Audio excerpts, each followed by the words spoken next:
Everybody, thanks for checking out the Chris Gethard Show podcast. It's really cool that you're checking this out.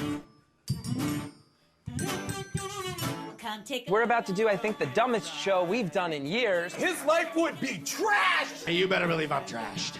We are scrappy trash people. What's the point of this show? I just turned it on. We've always been with We've this always show. been trash people. We will always be trash people. It's true. This doesn't feel real. Live from my grandmother's basement, we are your loyal royal food taster checking your public access for poisonous comedy. I'm Emily Pineapple. I'm Judge Robin. And I'm Forrest, keeper of the canon. And today we are discussing episode 6, The Last Small Studio Show, which aired on July 27th, 2011. There was no musical guest, and the panel was Bethany Hall, the human fish, Don Finelli, Fran Gilzeppe, who was the person who was translating what Don was saying into Spanish in the first episode, George Caraman, who was in the Wiffle Bat Gang and on Trash Hunt, Jesse Lee, previously of Trash Hunt and the Wiffle Bat Gang, Random Gene and Shannon O'Neill, Forest Keeper of the Canon. Are we going to keep up this thing when people are recurring? We're going to name all their previous bits all the way back to the first one, because I think it'd be so much fun to be like, George Caraman, previously of Trash Hunt, Wiffle Bat Gang, like this and that, and then we're just... I think for the ones... And then we move straight to my scorecard, and that's the end of the episode. Yes. We're like that part of the Bible where it's just the begats. I think we'll keep it up for people who aren't on every episode, but for Don Finelli, the bits would just pack up real quick. That's a really good point. Our theme for the game, this is my favorite game in the entire Chris Gethard Show. Catch or Snatch, which I will explain in a moment. We also had blind makeovers where Bethany gives makeovers to members of the cast while she's blindfolded. And the theme for the calls was, what is the worst crime you have ever witnessed or done, or just a crime you want to tell us about? Just a crime you've been thinking about, crime. I think the worst crime I've ever witnessed was Waterworld, the film, the Kevin Costner film, because it's just a real crime against cinema, and I'm really disappointed that it turned out so not great with cities that are on the water. I mean, that's like a great premise, and I don't know how they messed it up. They used to have like a really good they did like a Waterworld themed show at like the local amusement park. Oh yeah, that was way better than the movie. So that's what I always think of whenever anyone insults Waterworld. I'm like, no, it was great. Probably not the worst crime I ever witnessed, but the funniest one I ever witnessed was I was walking by a Safeway once, or a Ralph's for those of you in Southern California, and some dude just kind of busts through the front door, like laughing maniacally, holding an entire basket full of liquor. And just sprints down the stairs going ha ha ha ha ha, and like sprints across the street and into the bushes and is never seen again. Good for him, chasing what he wants. Mine is probably just breaking and entering, just like me and some friends explored an abandoned hospital once in college. So that was like not legal. I haven't seen much. I was told of the story when I was working at a cafe in San Francisco that apparently a guy ran in, grabbed the like example beer bottle from the like front kiosk where, it's just showing what we have, screamed, "You can't stop me," smashed it open, and then chugged it and then ran away. What a mad lad. I think that's the definition of mad lad. Well, he was right. They couldn't stop him. That is entirely true. So this episode starts again with the wall of paint swatches and Geth. He explains that it's the first episode without him, with Shannon as a guest host. And that's when we get into the episode and Shannon introduces the game. Okay, so the game is Catch or Snatch. What it is she shows a close-up picture that is either a vagina or a fish, just like a piece of fish. And because of that, I bring to you, my co-hosts, our own game that we're going to play during the episode. Should I be worried? Oh, you can see my maniacal smile. I don't know if Forrest can. Does it rhyme? Because, I mean, that was part of the genesis of Catch or Snatch, so I really hope it rhymes. That's true. That's true. We even have Shannon saying, eating a catch while I'm washing my snatch. how So why not make a game of it? Yeah, sounds very, Just rhyme things and do it. yeah, you just rhyme things and do it. So today, my friends, we are going to be playing Queef or Beef. No. I am going to play you sound clips, and you are going to tell me if it is a cow farting or a queef, a human queef. Queef being air expelled from the vagina. So these are exclusively human queefs. Exclusively human queefs. Okay, there's no cow queefs to throw us off. No, but, I mean, this is the Chris Gethard Show. I will just say, as the only meat eater in the room, I think I'm at a great advantage. You might. So you can hear their farts through the dead steaks Yeah. that you're I consuming. got that. And on top of that, also I bang a lot of chicks, you know? So, like... I'm really hoping there's just going to be two pieces of tofu rubbing against each other that makes a queef sound, and that's going to be one of these, because then I, as a vegetarian, will nail it. Gross. So Shannon opens with playing a first practice round of Catch or Snatch with everyone to sort of explain the premise. That's when they set up a fun running gag for the episode with Judge Robin's favorite cast member, Don Finelli, and his forearms. Look how big my bicep is.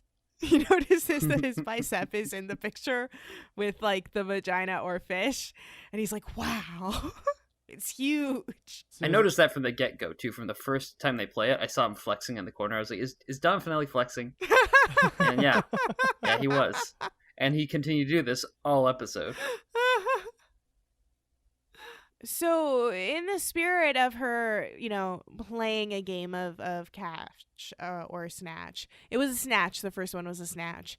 For example, we're going to play our very first round of Queef or Beef. Are you ready? I was born ready. Yeah, who's going to be guessing? You two. We both guess. Yeah. Okay, so you'll do it, and then you'll ask each of us. Yeah, it what goes we to the think. panel. Okay. Yeah. Okay. That's a queef. I'm going to go with beef. Guess who's right? One's right, one's wrong. Am I right? Yeah, Forrest's right. That's why I'm That was the a keeper of the cannon. It is a cow fart. Is a cow fart. You know what? With the double noise, I should have guessed that. Yeah, because it does sound like there's one that starts, and then another one. Do cows have double farts? Well, we'll see. There's more cow farts to come. We'll see if there is any patterns among these farts. So our first caller was Paul. Yeah, I'll do it.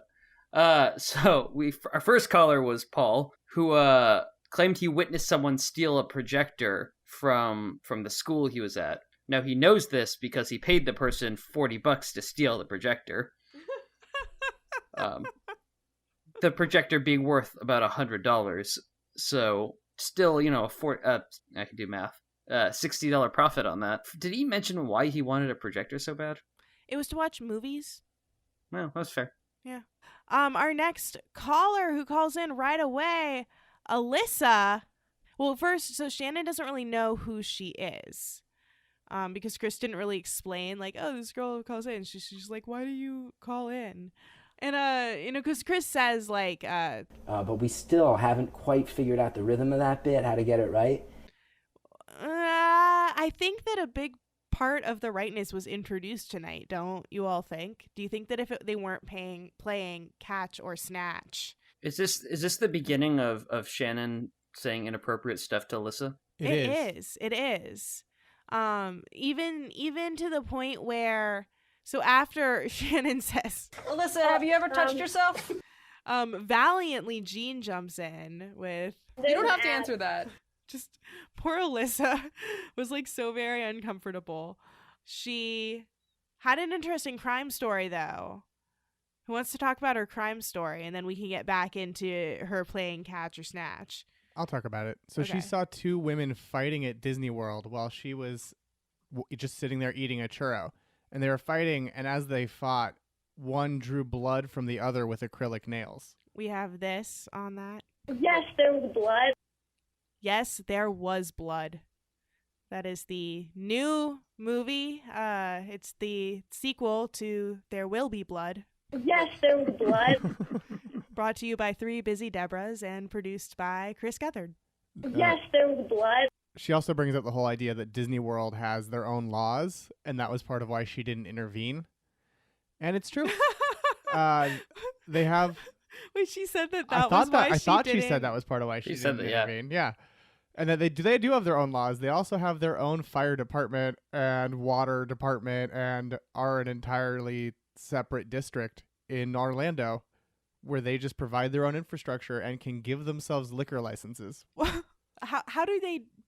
They Do made you it. know how this happens? So the way it happened is they made a deal with the state. So knowing that just happened because Disney asked for it, it makes sense that Disney now owns everything. Right. So yeah, Disney had asked Florida, let's just let us have our own district. Let us basically be a place the size of San Francisco, ruled by a single corporation as opposed to 3 corporations like San Francisco is. And Future is so bright, my friends. I mean, don't say anything about our tech overlords. Disney World is obviously the happiest place on earth because one company organizes everything and takes care of all the infrastructure and provides all the fun costumed characters. So we need our 3 to also provide costume characters that we can meet. I want to meet and greet with a felt Steve Jobs. Yeah, otherwise we're gonna riot. Give us our circuses and some bread. We could use that too. I mean, I don't think we want the bread though because there's just so much gluten in it. It's a lot of gluten. I'm watching my figure. Yeah. That's when Shannon and Alyssa play catch or snatch. Alyssa, Can I hazard a question here? yes, If it was a catch, a spoiler, had that been a snatch, it was a snatch. was it a snatch? I thought it was a catch. She guessed catch because she was starting to feel like she said yes, but then she was definitely uncomfortable as it went along. Yeah. I was thinking of grabbing all the times she said, I don't think I like this game. But it ended with when she had to leave at the end because Shannon was quizzing her on the anatomical chart of the vagina that she had shown her. No, I don't like this game.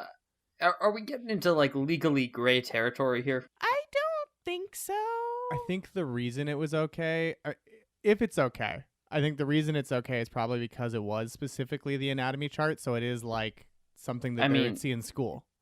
Yeah. It's a textbook. It's it seemed like it was a picture from a textbook. But I don't know. I'm not a lawyer. Maybe Shannon did mess up. And I only know law when it pertains to comedy. Our next caller that we're going to discuss is Mr. Manhattan. I turned on my television and I saw all y'all frolicking. It's like that he used the word frolicking. Frolic is a solid and underused word. Also, he joined me in the camp of finding the the human fish. Super creepy. The Fishman in HD is very scary. So that's probably why none of you were scared of him when you saw him the first time, the way I was when I saw him in real life, and haven't been scared since. I'm not watching in HD. Oh no, wait, no, we saw him on the Fusion. I also saw him I didn't see him in real life. I saw his cousin El Pescado Muchacho in real life, and I wasn't scared. No, I wasn't scared of El Pescado Muchacho. He does look surprisingly like the human fish, but... Well, they're brothers. Were they brothers? I thought they were cousins. Well, they're cousins. At that point, this happens. That's true. Oh, Mr. Manhattan just farted to death. That was the phones breaking. Never forget. Yeah, so that was the phones breaking, but then they got back up immediately. Chris talked about it in his intro. He's like, yeah, Shannon had to deal with this, but they were up almost right away. So we've been talking about this episode for a while, and we haven't been hearing anything that sounds like either a queef or beef to me. No. It is time for another round of queef or beef. All right, friends. This is a fun one. That's a queef. That's a queef. I know I was wrong last time. That's a queef. Well, It does have that double sound. That or it's a whoopee cushion. it's kind of in my interest, though, to at this point just agree with whatever Robin says, and so I can win. But I actually think he's right. I think it's a queef. You are correct. Is a queef. One more All time. right. One more Yeah. time for old time's sake. For kids. Quick question. Where did you get these sound bits? YouTube. Thanks, YouTube. I'm so sorry. All right. It was not bad. It was mostly fully clothed people like laughing about the funny sound they can make with their friends. So it was quite endearing. I was pleased with the sex positivity, or body positivity. Yeah, let's throw in body positivity. We then have a lone cornmeal machine, where we have a day at the zoo, in which, Forrest, I know you enjoyed this video a lot. Can you give us a rundown of just, like, the quick bullet points? I sure can. So it's a video that tells the dramatic story of a bunch of paper animals trying to escape from the zoo, but unfortunately they all die. And then it's revealed that this was all a message from the zoo warning the animals of what dangers will befall them if they try to escape the zoo. And they're all origami, and the origami gets, like, taken apart, just, like, basically unfolded. One of them gets hit by a baseball. That was a good one. I'm starting to forgive Lone Cornmeal Machine after this one. This message was brought to you by the zoo. Wait, what do you have to forgive them for? You know No. what I have to Hooray! forgive them for. Oh my gosh, I actually don't think I have. Good. Oh, no, never mind. Well, you're going to have a surgery on your testicles. You're going to So, have it. I'm going to cut open your scrotum. Oh! How about that? I'm glad that alley-oop paid off. The next caller was Shannon. Another Shannon who... Which I'm just going to say, I love how delighted Shannon was that another Shannon was calling. Yeah, she was very delighted. She said that she works at an indoor rock climbing gym, and the craziest thing she's seen was a person lose grip and swing into a pyramid of milk crates. Never explained why there was a pyramid of milk crates, but... Yeah, that, maybe it was one of those gyms where, a bunch of different stuff happens. Or it was just to give it a nice industrial aesthetic. Or maybe it was, Muscle Milk Day. They got their shipment. Oh yeah, the muscle milkman had left all those crates by the door. So I think it's time for another queef or beef. Does it seem like another time for queef or beef? Yeah. I think it's time for Forrest's alarm to go off. Oh, What's so important about 9:15, Forrest? Tell us. I need to post a photo to my Instagram. What's your Instagram handle, Forrest? My name? Just at Forrest. No, at Boo Forrest. It's at Boo my, Forrest. What is it? It's at Forrest Phillips. 2 R's. 2 R's and 2 L's. That's right. It's 2 R's and 2 L's. 2 R's, 2 L's. But yeah, no, it's time for another queef or beef. Everyone, listen up. What is the following? It's excited, whatever it is. Yeah, I'm going to let Forrest go first this time. Ooh, this is tough. I think after much deliberation, I have to go with a cow fart. Or beef. I'm sorry. I meant beef. Good. I'm going with queef. Judge Robin is always right. No, he's not. Except He got for that the first time one wrong. he was wrong. But yeah, that is a queef. Oh, good. We're tied now. This here, a queef. Yeah, there's a person in the background you could hear. I think that gave it away for me. Yeah, that's fair enough. People hang out with cows. The next caller, the only thing interesting here is that Shannon mixed it up and they were playing catch or snatch, but instead of anything being either a catch or a snatch, it was a cat on a snatch. There was a cat next to a vagina. Did that look photoshopped to y'all? It was photoshopped. Okay. Yeah. Also, technically, who's right then? It was both. I mean, it wasn't both because a cat's not a catch. Oh, right. Sorry. It was just a... Yeah, it's all snatch. Yeah. All snatch. All snatchity, snatch. Catch or snatch is the Snatch, game. It's snatch, not pussy snatch, or fish. snatch. I think it's a snatch. Snatch. Not pussy or fish. Catch or snatch. You're right. Snatch. You get Shannon laying down the law. That's important. And everyone respects it. The next caller is Jacob, a friend of Chris's, who had a really fun crime that he witnessed. Judge Robin, do you want to talk about it? Yeah, I'll do. I feel like this is more up my alley. Okay. So he lives in an old So this is Jacob. He lives in an old fire station in Kansas. And because it's a fire station, it's got 2 entrances into it. And he was apparently walking out his back driveway once, and there was just a public blowjob going on outside. It appeared to him to be prostitution. I mean, I assume. I think, if it's not prostitution, you just, go back to your place. The question was, is it a crime? Is it a moral crime, really?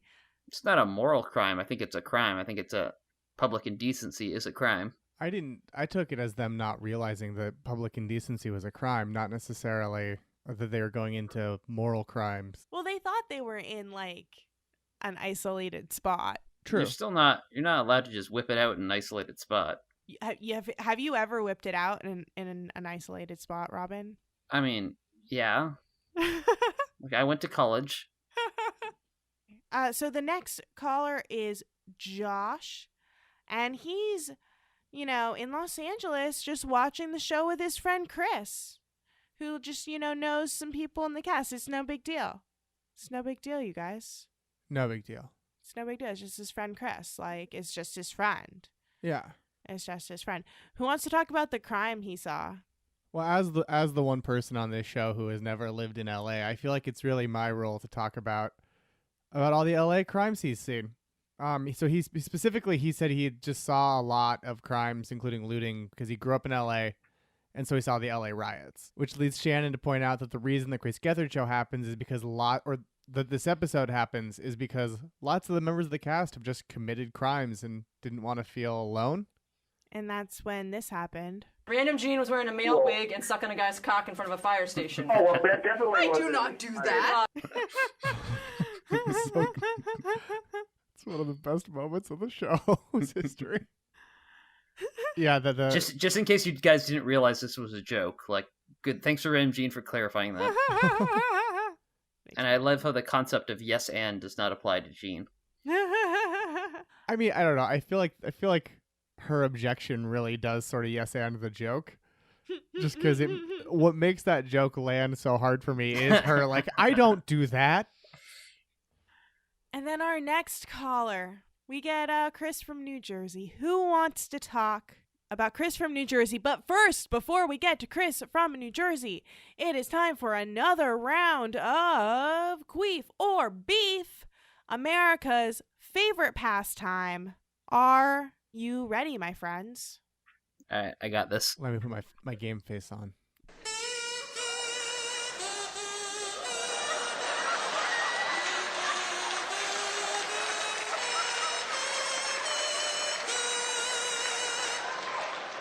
That is our national anthem.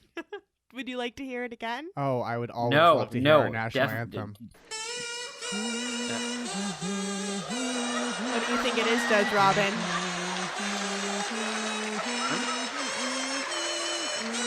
I'm gonna go on a limb. I actually have an answer. Can I actually give my real answer? Yeah, too? you go first. You go first. It's a queef. No cow knows our national anthem. Hey, what about happy cows? They come from California. They might know the California anthem. I'm going to say that's someone queefing into a kazoo. Oh, yeah. That is someone queefing into a kazoo. Oh, I get bonus points because I said kazoo also. Yes. Yeah, that's fair. Yeah, no, it's from a talent show that I found on YouTube. So who wants to talk about Chris from New Jersey? I'll talk about Chris from New Jersey. He thought that they should hang up on him because his call wasn't funny or good, and it turns out, of course, it was Chris Gethard. I feel like this call is not funny or good, so you probably should hang up. Yeah, the caller was Chris Gethard. Way to introduce that joke that I set out, Forrest. What? Boo, Forrest. Did you say it was Gethard? No, I said it's Chris from New Jersey. Yeah. And you're like, and then he asked to be hung up on, because you didn't say it wasn't this person called in and thought everything was boring, and then it turned out it was Chris Gethard. Did I not get your joke? No, you're right. I didn't really set the joke up. I just sort of dropped the reveal that it was Chris Gethard. You guys are really, really ruining this episode. I didn't want to say anything. Yeah, listeners, you should probably stop listening. It's not funny or good. So yeah, Chris calls in and says he'll talk to Shannon about the Alyssa call later because he's clearly not very happy with it. He says that I was texting people. I was like, hang up. This girl is 15. This is so inappropriate. Chris also said what the craziest crime he ever saw was, which is quite the doozy. So two cops got shot, and Chris heard the gunshots and went to his window and saw them dying on the ground after they had been killed by a guy wearing a fake mustache who I think worked at Pizza Hut. That's right. Worked at Pizza Hut? He said a pizza place. Pizza place. Well, okay. It could have been a Pizza Hut. I'm just trying to do the brand engagement for Pizza Hut, I guess. It was definitely not a Domino's. Or a Round Table, because Round Table's the last honest pizza, so they would never do such horrible crimes. Chris also points out that George, after his blind makeover, looks like a more attractive version of the Joker because he has like the lipstick smeared around his mouth and everything, and it's real good. It's real accurate. He also... Just pulling it back to the blind makeovers that are also happening during this episode, but that we haven't been talking about because they're entirely visual. Yeah, for an audio show, that's not the best gimmick. But also he compliments Don's biceps, much as we have done all episode long, and he gets...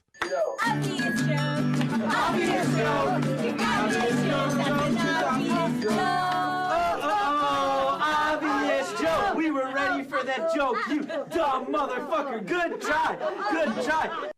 I didn't feel like Chris's joke was anywhere near as obvious as that. I thought he was just complimenting Don's bicep and not even like necessarily making a joke about it. No, I think they're just doing to piss him off. Oh, I know. They're just trolling Gethard, as we all love to do. It's really funny. Oh, yeah. He's so good at I think that's the key. I think the reason that when he's the aggressor and mean, it's just too much and it's bad. But when he's like mean and mad at people like coming at him, it's really funny. Mm-hmm. Like Chris counterpunching is great. Mm-hmm. And then they also play Catch or Snatch again. And it is neither catch nor snatch, but it is Chris Gethard's face. This was my favorite of all of them. Because it zoomed in on like the crease on his forehead, I think. I thought it was his lip. Oh, maybe it's his lips. Either way. Oh, yeah, he has really pale lips. And he correctly gets that it's neither catch nor snatch. His guess, however, was specifically a McDonald's hamburger held sideways. Yeah, I mean, he was wrong, but he was wrong. he was in the general ballpark. Not like me. I got a kazoo out of nothing. That wasn't even an option. I got a kazoo. Well, he didn't pursue a career in the law for a reason. Yeah. We got something that we learned about the human fish. At Jake Fogelnest. So at Jake Fogelnest's urging on Twitter, they ended up giving the human fish a musical instrument. But it's like he's experienced it before. Mm-hmm. It's familiar to him. Yeah, it's from like a past life or something. It's not like he's learning, he's remembering. Mm-hmm. Yeah. I think he's trying to call somebody. Yeah. It's like E.T. I'm so curious who he's trying to call. I think it's time for another episode of Queef or Beef. I'm sorry, another round of Queef or Beef. Are you ready? As will ever be. I was born ready. You were born ready. Yes. All right. Queef or Beef. Would you like to? Can I go? I would love to hear it again, actually. I would love to never hear that again in my life. So, Judge Robin, would you rather listen to that again or to testicular torsion again? I'd rather you go fuck yourself. Okay. You want to go first for us? I think I can only hope that's a beef. I think that's like a cow giving birth. I think you're right. Emily, like, I think you're right. If anyone is still listening up till this point, they have turned it off now. It's why do you hate the beautiful sounds of nature, Robin? Well, I think that if you saw the video this is attached to, you may feel differently. This is a seal screaming. Just a seal making some seal noises. It made wait. That sound came out of a mouth? It's a seal. They're aquatic. I know. Yeah, I mean, I guess that's true. Sounds like it's choking. Yeah. Emily, I will pay you $25 to never play that sound again. All right. No money for you. We don't take bribes on this show. This is worth so much more than any money anyone could give me. It sounds like a cartoon motorboat trying to get started. Like it talks from its motor and has a weird voice. I'm skipping ahead to my scorecard now. Right now, Emily has 0, negative 1 million points. That's the end of the episode. Play us off. So our next caller was Michael Caine, who was... Oh, in the spirit of bringing up past bits, you might remember Michael Caine from last week when he held a plane aloft for an entire episode. Yes, that Bobby Moynihan brought as part of the things to fight off the Wiffle Bat gang. And then they play Cash or Snash again, and it's a fish in Matt LeBlanc's mouth in a vagina. So this one really was a catch in a snatch. Oh, no, it was a catch in a snatch, because Matt LeBlanc is a catch. That's when it's basically the end of the show at that point. The human fish dances a lot to the ending song and bows to Shannon. Human fish is bowing to me. He's never bowed to Chris Gethard. Something else great that happened during this episode that I almost forgot. When someone calls, Shannon can hear someone in the background kind of yelling. So she's like, oh, are there people with you? You with a bunch of bodies, Josh! It's like her. You know, that one didn't even need context. You can just play it again without You the with context. a bunch of bodies, Josh! I like it. So she says bodies, right? Buddies. Buddies. You with a bunch of bodies, Josh! It's her football bro voice. But I like You that with a bunch of bodies, Josh! it sounds like she's kind of asking, are you a serial killer? Is it Boston-esque? You with a bunch of bodies, Josh! Or is it New York? Is it super New York? You with a bunch of bodies, Josh! Guess where we're recording from. It's not the East Coast. You with a bunch of bodies, Josh! I think of it as a New York voice. If I'm wrong, East Coasters, email us at wearetrashpeople@gmail.com and correct me with the specific region that accent belongs to. And if you don't have the specific region, you can keep your emails to yourselves, bitches. Hey, we're from California anyway. There's only 2 states. There's California and not California. Yeah, so we were talking about how the human fish bowed to Shannon. Chris had this to say about it. I don't care. I think that would be weird if the human fish did that to me. I'm not jealous. I don't know why he did that. I am jealous because I don't know why he did that. I was all set to be like, oh, Chris Gethard is a man of the people. He doesn't need anyone to bow to him. And then he just is like, nah, I'm jealous. He also, at some point, believes he's being hung up on when he calls in. Wait, am I being hung up on my own show? Yeah. I think, honestly, if this whole thing had happened like later on in the run, they would have hung up on him. Oh, they would have definitely hung up on him right away. Oh, yeah. And I think that it's time for our last round of Queef or Beef. Are you ready? We got another one? Are you ready for this round? I think we're... All right. Yeah, I think I'm ready. All right. Queef or Beef, gentlemen. Queef or Beef.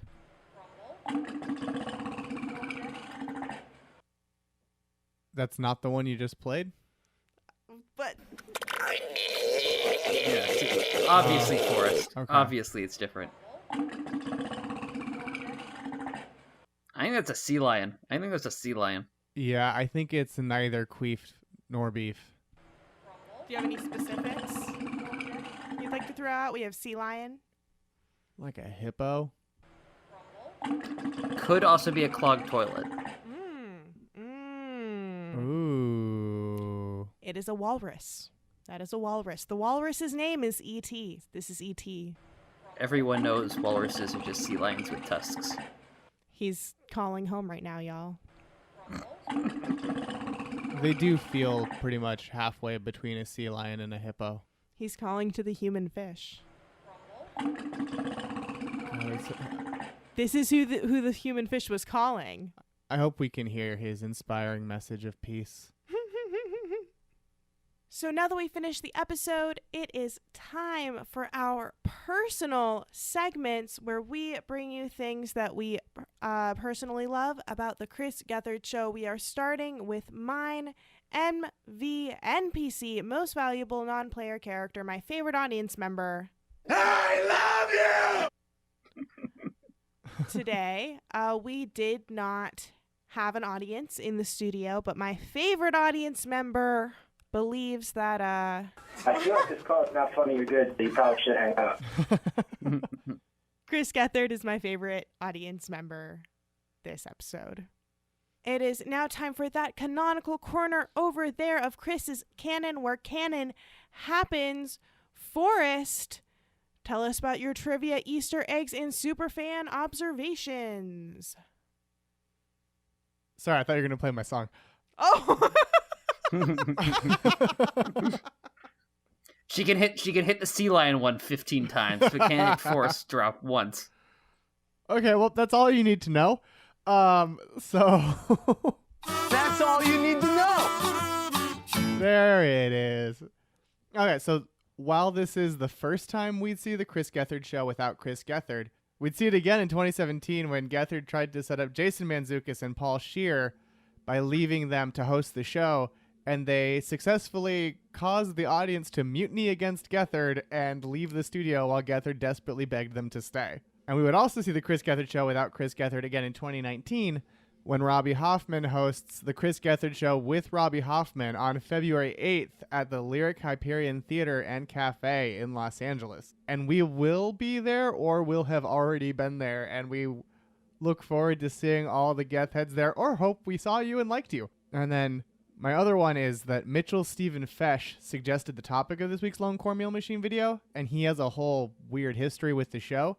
He was a regular on the stage show, but has only been on the public access show once on the first sandwich night. And he got connected to the show because back in 2010, Geth made a video called Attention Sad Youth of America, which is just the most on-brand video title for Gethard. And in it, he offered to fly one of the viewers out to New York and said, quote, "For one night, at least one night, you'll be a rock star. I'll make sure that before you even arrive in New York, everyone knows about you and what's great about you and is psyched to see you here." And so Mitchell Stephen Fesh sent the first response, and Geth flew him out and held a party with a bunch of comedians where Fesh got celebrated by people like Donald Glover, Ellie Kemper, John Gemberling, who was on the first episode, and more. And he even had MC Chris write a rap that was personalized specifically for Fesh. So, like, whoa. Yeah, it's crazy. I would love it if there was a documentary about that night. I don't think there is, but it sounds amazing. That's incredible. That was all funded by Geth? Yeah, Geth. I mean, Wow. I think Geth just flew him out because it was after Big Lake already, and it was before TCGS, but it was after Big Lake, and I think the stage show was already running, so he was like, he had the money to fly someone out. If that is all of our... That is all. That is all. Excellent. That means that it is time for our final segment of the show, Judge Robin's Scorecard. All rise for the Honorable Judge Robin. And be seated. All right, everyone, it's Judge Robin. And once again, every week, I will be giving you the scores I've doled out to each of the cast members. This week, Don Finelli got 2 points, one for knowing more about makeup than he does about sports drinks. That was a bit at the beginning we didn't talk about, but Don Finelli knows more about makeup than sports drinks. He also got another point for flexing every time this camera zoomed in. Shannon got 2 points, one for showing pornography to a child, and one for knowing how to hotwire a car, which was no surprise. Oh, yeah. Well, yeah, if you ask me which Gethard Show member knows how to hotwire a car, it would definitely be I'd say Murph. Yeah, or Shannon. And then Shannon. Bethany got 1 point for accidentally putting purple eyeliner on Jean's lips. Jean got -1 points for knowing all the safety features in a Bugatti. Random Gene was wearing a male wig and sucking a guy's cock in front of a fire station. Oh, well, that definitely I do wasn't- not do that. So I was going to... That call we actually didn't talk about because the person, just from some needling, was like, I guess I would steal a Bugatti. And I was like, oh, I'm going to do a sound drop with that song about waking up in a new Bugatti. And then I listened to the song and I'm like, I can't think of like a way to work in this sound drop. So fuck this call. Okay, and then in first place, of course, is Chris Gethard for being the saddest caller on his own show. I feel like this call is not funny or good, so you probably should hang up. What do you think, Judge Robin? Should someone watch this episode? We obviously know that I think they should because Catch or Snatch is my favorite show and the inspiration for the national sensation, Queef or Beef. Yeah, you know what?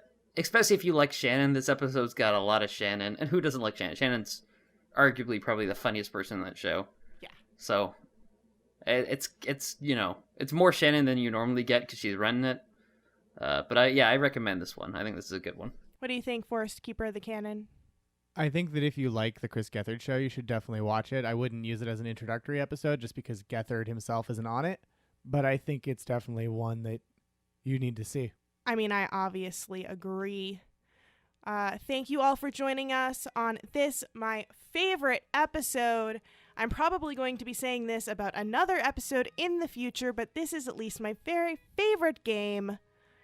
Catch or Snatch, Queef or Beef. Everything is wonderful. I am playing us out tonight to Kid is Goat by Hardcore Crayons. You can find them on Bandcamp or check out their YouTube for some of their awesome music videos. They're really fun. Check them out, youtube.com/hardcorecrayons. See y'all at the Chris Gethard Show without Chris Gethard. The Bobby Hoffman Show without Robbie Hoffman. The Robbie Hoffman Show. No, what's the name of the show? Oh, the Chris Gethard Show with Robbie Hoffman. That show. So excited to see you there or to have seen you.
This message was brought to you by the zoo.